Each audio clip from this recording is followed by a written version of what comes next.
અમરેલી સહિતના સૌરાષ્ટ્રમાં ઉનાળામાં વિવિધ પ્રકારની કેરીઓ જોવા મળે છે, જે આખા વર્ષમાં 2 થી 3 મહિના સુધી બજારમાં કેરીઓ મળતી હોય છે. પરંતુ જો સિઝન પૂરી થયા બાદ પણ કેરી ખાવા માટે મળે તે બાબત આશ્ચર્યચકિત બાબત લાગે. હા, હવે બારેમાસ કેરીનો સ્વાદ કેરીના શોખીનોને મળી શકશે તેવી શોધ ધારી ગીરના દેતલા ગામના પ્રગતિશીલ ખેડૂતે વિકલ્પ શોધી કાઢ્યો છે.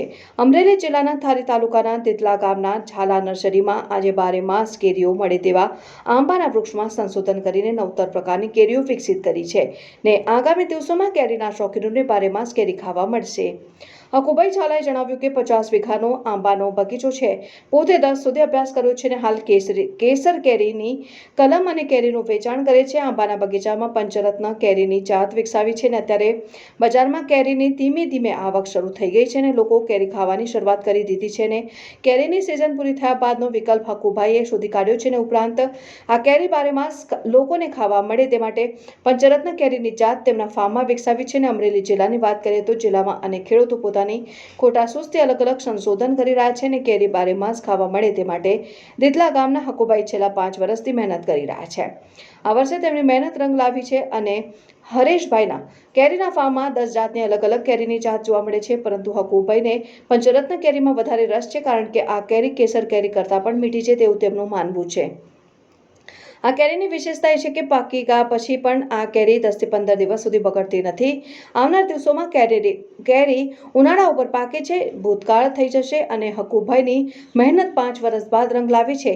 તેમના આંબાના બગીચામાં આંબાની કલમોમાં આંબાના કેરી હજી પણ જોવા મળી રહ્યા છે. અહીં લોકો દૂર દૂરથી આંબાના ફાર્મમાં મુલાકાત લઈને કેરી વિશે જાણીને જાય છે, તો આજુબાજુના ખેડૂતો સાથે સ્પેશિયલ કેરીની જાત જોવા બહારથી લોકો આવીને અલગ અલગ પ્રકારની વિકસાવેલ કેરીની વિવિધ જાતો પોતાના આંબાના બગીચામાં ઉછેર જોઈ અચંબિત બની જતા હોય છે. અને કેરીની વાત કરીએ તો કેસર કેરીના સ્થાને બારેમાસ મળે તેવા દિવા સ્વપ્નો ભૂતકાળ બનીને પંચરત્ન કેરીનો નજરાણું બનીને ખાવામાં અતિ મીઠી સાબિત થશે. જે કેસર કેરી જેવો જ તેનો સ્વાદ આવે છે. કેરીની છેક દિવાળી સુધી આવે છે. અહીં આવનારા લોકો પહેલા પંચરત્ન કેરી વિશે જાણવા માટે ભારે ઉત્સુકતા દર્શાવી રહ્યા છે. પ્રગતિશીલ ખેડૂત હકુભાઈ ઝાલાએ પોતાની કોટાસૂઝ અને મહેનત બાદ પંચરત્ન કેરી શોધી કાઢી છે અને આવનારા દિવસોમાં પંચરત્ન કેરી કેસર કેરીનું સ્થાન લેશે અને જન્માષ્ટમીથી દિવાળી સુધી આ પંચરત્ન કેરીનો સ્વાદ કેરીના શોખીનો માણી શકશે.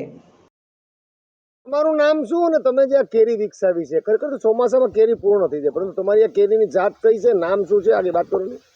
મારું નામ હકુભાઈ છે. આપણે જે આ કેરી તમે જોઈ રહ્યા છો એ પંચરત્ન કેરી છે.